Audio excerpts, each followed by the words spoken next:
आप ध्यान दें तो बाकी यूरोपीय बाजारों में इतना सेल ऑफ नहीं है जितना हम में देखने को मिला। हमारे बाजार ज्यादा टूटे हैं। एशिया में भी हैंग सेंग ऊपर था, निक्केई में बहुत मामूली गिरावट देखने को मिली थी। तो आज भारतीय बाजार अकेला कमजोर पड़ रहा है। गवा साहब, हम अकेले हैं आज की इस बिकवाली में, बताइए। एक तो रुपये का भी फैक्टर है क्योंकि रुपया डॉलर के मुकाबले बहुत ज्यादा कमजोर हो चुका है। अब हम फिर से वो 75 की ट्रैजेक्टरी में जा रहे हैं, तो वो सेंटिमेंट को बिगाड़ रहा है। ये बताइए, इस समय अगर किसी का इंडेक्स में ट्रेड है तेजी की तरफ, क्या रखना चाहिए, कैरी करना चाहिए, और क्या आपको लगता है इस समय इंडेक्स में क्या कोई नई पोजीशन खड़ी की जा सकती है? Good afternoon to you Harshada. अच्छा है कि हम अकेला, अगर अकेला नहीं होते तो मतलब बाजार सभी का खराब हो जाता। लेकिन मुझे लगता है कि उम्मीद है कि आपको मिलना चाहिए। स्ट्रक्चरली देखा जाए तो वीक है, वो शॉर्ट कवरिंग शॉर्ट्स आने थे, लेकिन आज के शॉर्ट्स भी जो है थोड़े कवर हुए, थोड़े कवर। नेक्स्ट वीक तो मैं कहूंगा एफएनओ एक्सपायरी है, तो पॉसिबल है कि शॉर्ट मेरे ख्याल से वोलेटाइल रहेगा, लेकिन ये रेंज बाउंड मार्केट रहेगा। इसमें वीकनेस तो है, स्लाइडवेज, स्लगिश, जो कि मैं कहता हूं हमेशा टाइम और प्राइस करेक्शन कभी कभी टाइम वाइज होता है, प्राइस वाइज होता है, कभी time and wise price wise दोनों ही होता है। तो वो चल रहा है। लेकिन आज मुझे अगर खरीदना है निफ्टी, खरीदूंगा अगर 11,600 के ऊपर क्लोज मिलता है तो खरीद के मंडे के लिए। अब तक अवॉइड करूंगा थोड़ा। गवा साहब, stocks?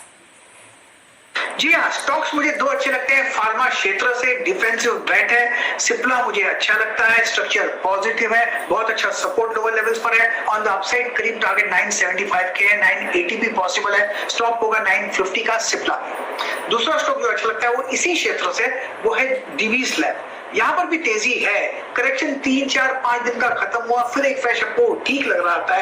Target on the upside करीब 4450 का है। मुझे लगता है वहां तक जाना चाहिए, शायद मंडे तक चला जाएगा। स्टॉप होगा 4300 का। तो डिवीज और सिप्ला दोनों में आपको डिवीज और सिप्ला। गवा साहब, मुझे लग रहा है आप खिलाड़ी नंबर 1 देख रहे हैं। क्रिस सुब्रमण्यम ने भी ठीक यही ट्रेड सुझाए थे तेजी की तरफ, उस पर बाद में आएंगे। लेकिन फटाफट आपको बता देते हैं कि इस समय कहां से प्रेशर बना है, मिड कैप्स के क्या हाल है। जो इंडेक्स 450 से 500 अंकों की कमजोरी दिखा रहा है, मेटल्स की सबसे ज्यादा धुलाई हो रही है। यहाँ पर आप गौर करिएगा, नवभारत वेंचर्स के नतीजा है 8% नीचे, खराब परफॉर्मेंस था। सेल, टाटा मेटालिक्स सब में बिकवाली है। बैंकिंग काउंटर, सरकारी बैंक खासतौर से Canara, bank of Baroda, UCO सब कमजोर है। कुछ और लूजर्स में नजारा टेक पर दरअसल सीएलएसए ने एक सेल कॉल दिया तो वो स्टॉक पिटा। एसबीआई कार्ड ब्लॉक डील के बाद 1000 के ऊपर आया, लेकिन 4% नीचे। जेएसडब्ल्यू एनर्जी जैसे काउंटर्स में भी प्रेशर देखने को मिला है। दूसरी तरफ आप देखिएगा कुछ और काउंटर्स जहां पर तेजी है, सोमानी, खादिम, अदानी एंटरप्राइजेस में पुलबैक और क्रिसिल जैसे काउंटर्स में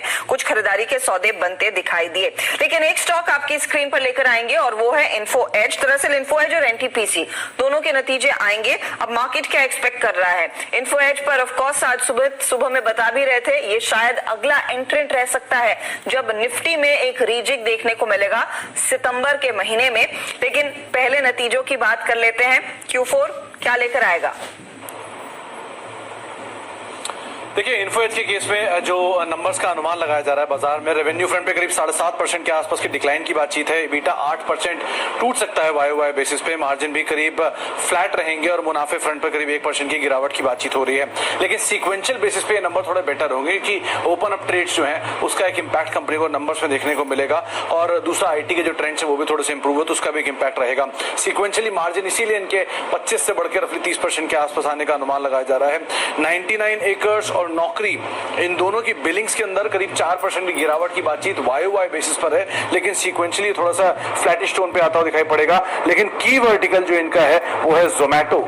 इस क्वार्टर के अंदर उसकी परफॉर्मेंस शायद सीक्वेंशियल बेसिस पे बहुत अच्छी आती हुई दिखाई पड़ेगी, तो उसके ऊपर बाजार नजर रखेगा। और कुछ कमेंट्री जोमैटो के आईपीओ को लेकर, फंड को लेकर और बाकी डिटेल्स को लेकर इसके ऊपर बाजार की नजर रखेगा। अच्छा, दूसरा आंकड़ा है एनटीपीसी का। एनटीपीसी केस में करीब 3% रेवेन्यू बढ़ने का अनुमान है, एबिटा करीब 10-10.5% बढ़ने का अनुमान है। मुनाफा फ्लैट रहेगा इस तिमाही में और मार्जिन भी करीब 1 से 1.5% के आसपास बढ़ने का अनुमान लगाया जा रहा है। सीक्वेंशियल बेसिस पे भी नंबर्स ठीक है, 14% के आसपास बढ़ने का अनुमान रेवेन्यू फ्रंट पर, मुनाफा 3% और ऑपरेटिंग मुनाफा करीब 10% सीक्वेंशियल बेसिस पे बढ़ने का अनुमान लगाया जा रहा है। एक अच्छा क्वार्टर इस तिमाही में रहेगा और ये पिछली तिमाही में भी एनटीपीसी ने आउट परफॉर्मेंस दी थी। तो ये बात इस बार भी माना जा रहा है कि बजाय शायद थोड़ी बेहतर साइड पे ये नंबर आते हुए दिखाई पड़े। पावर डिमांड का एक अच्छा ट्रिगर इस कंपनी के साथ जुड़ा हुआ है। दूसरा साथ साथ अच्छे वॉल्यूम, अच्छी रियलाइजेशन, ये और एक ट्रिगर के तौर पर रहेंगे जिसकी वजह से इनके मार्जिन थोड़े से बेटर होते हुए दिखाई पड़ेंगे। और साथ ही साथ जो इनका सोलर बिजनेस है वहां से शायद पिकअप होता हुआ दिखाई पड़े। तो एनटीपीसी के भी नंबर वाई सीक्वेंशियली बेहतर होंगे और इन्फो एज के नंबर सीक्वेंशियली बेहतर होंगे, वाई फ्लैट होंगे। क्वार्टर ऑन क्वार्टर बेसिस पर इन्फो एज बेहतर परफॉर्म करेगा, क्योंकि आपने 2-3 दफा जोमेटो का जिक्र किया तो मेरी नजर गई बारबेक्यू नेशन पर। लिस्टेड एंटिटी, स्टॉक में बढ़िया तेजी आ चुकी है। गामा साहब फटाफट इस पर एक टेक चेक दीजिए। वीकेंड का मोड 908 के लेवल्स, हालांकि वीकेंड पर कर्फ्यू होता है तो लोगों को ऑर्डर करना पड़ेगा, बारबेक्यू नेशन विजिट नहीं कर सकते। स्टॉक में क्या करें? बारबेक्यू नेशन में क्या करें? बारबेक्यू नेशन में अच्छा लगता है मुझे 800-850 में बहुत ही स्ट्रॉन्ग सपोर्ट हो रहा है। मुझे लगता है थोड़ा वक्त देना चाहिए बारबेक्यू नेशन को।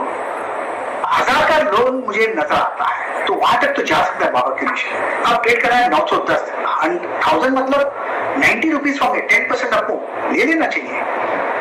तेजी दिख रही है, मोमेंटम है, अनलॉक का फायदा मिलेगा इस कंपनी को और स्टॉक पर भी 1000 के लेवल आएंगे। इस हफ्ते 10% चढ़ा है वैसे ये काउंटर। लेंगे एक ब्रेक का, आप बने रहिए सीएमबी से आवाज के साथ।